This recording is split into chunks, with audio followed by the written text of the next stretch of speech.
Ang royal family sa Saudi Arabia ay tinaguri ang pinakamayamang royal family sa buong mundo. Meron itong estimated na yaman na aabot ng $1.5 trillion. Ang hari ng Saudi Arabia ay si King Salman bin Abdulaziz Al Saud. Siya ay miyembro ng House of Saud. Ang House of Saud ay ruling family ng Saudi Arabia na nagmula pa noon pang 1700s. Ang yaman ng pamilyang ito mula noon hanggang ngayon ay lahat galing sa industriya ng lamis. Si King Salman ay isa sa 45 na anak ni King Ibn Saud, na kauna-unahang hari ng Saudi Arabia. Isa siya sa pinakarespetadong anak ng royal family. Lumaki siya sa Murabba Palace, na isa sa makasaysayang gusali ng Riyadh, Saudi Arabia, na itinayo ng unang hari sa labas ng Old City. Ang palasyong ito ay sinimulang gawin noong 1936 at natapos noong 1945. Ito ay 2 stories na gusali na may 32 na kwarto at ito lamang ang lugar noon na may kuryente at telepono sa Saudi Arabia.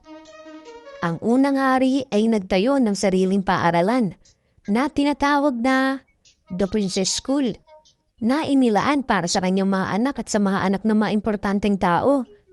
Imagine, magtatayo ka na sariling school para sa pag-aaral ng anak mo.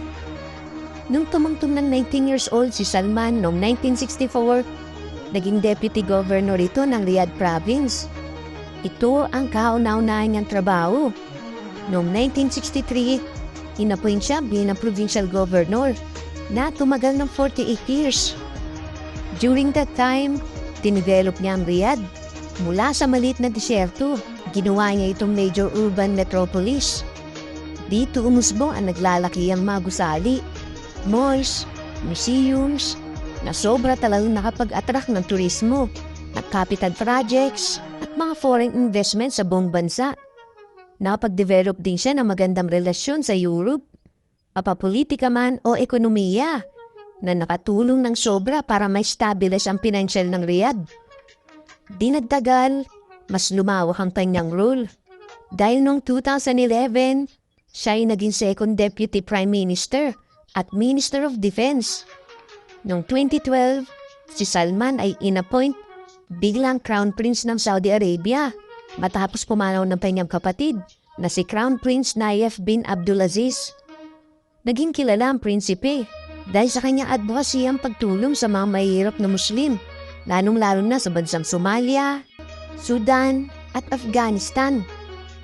Noong 2015, sa edad na 79, ang Crown Prince ay itinilaga na bilang hari ng Saudi Arabia matapos pumanaw na kanyang half-brother na si Abdullah sa edad na 90.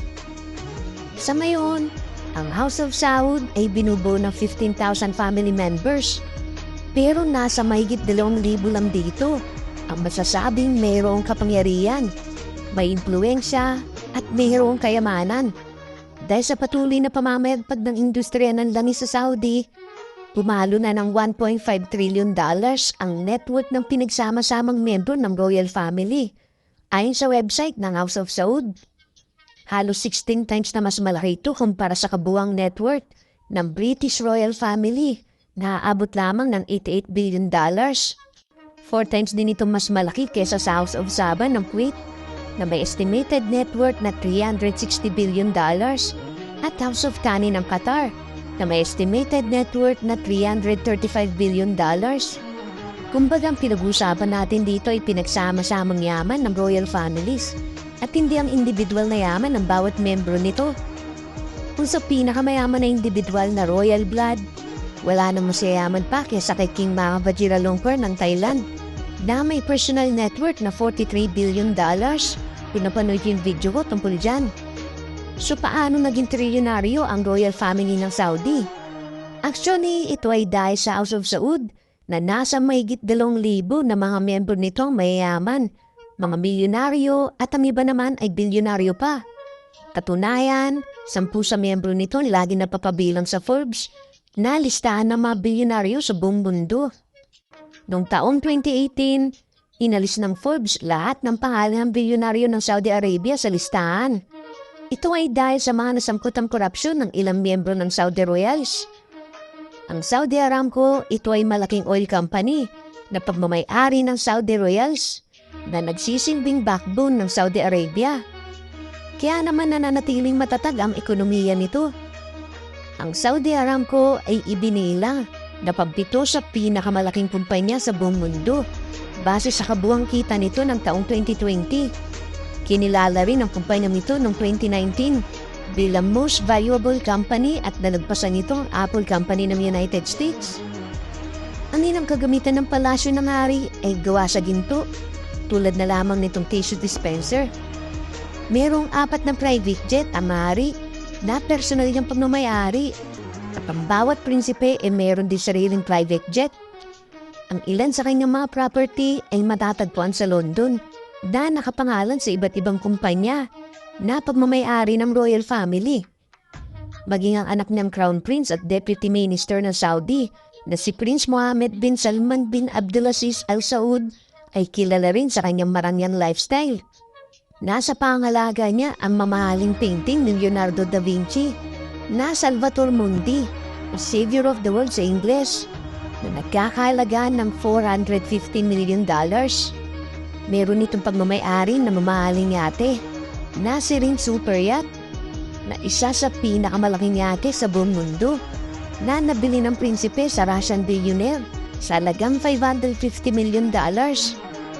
Ang yating ito ay may 15 kwarto, gym, swimming pools, cinema theater, spa, snowroom at 2 helipad. Katunayan, minsan na itong nirentahan ng bilyonaryong si Bill Gates sa halagang $5 million nung nagbakasyon ito kasama ang pamilya sa loob lamang ng 1 linggo. Ang Saudi Arabia ay marami ng natulungang bansa. Halos nasa $115 billion nang na-donate nito sa halos 90 na bansa sa nakalipas na ilang dekada. Kabilang na ang Pilipinas na madalas na pinapadala ng tulong ng Saudi, lalo na't pinakaranas ang bansa ng matinding kalamidad o sakuna.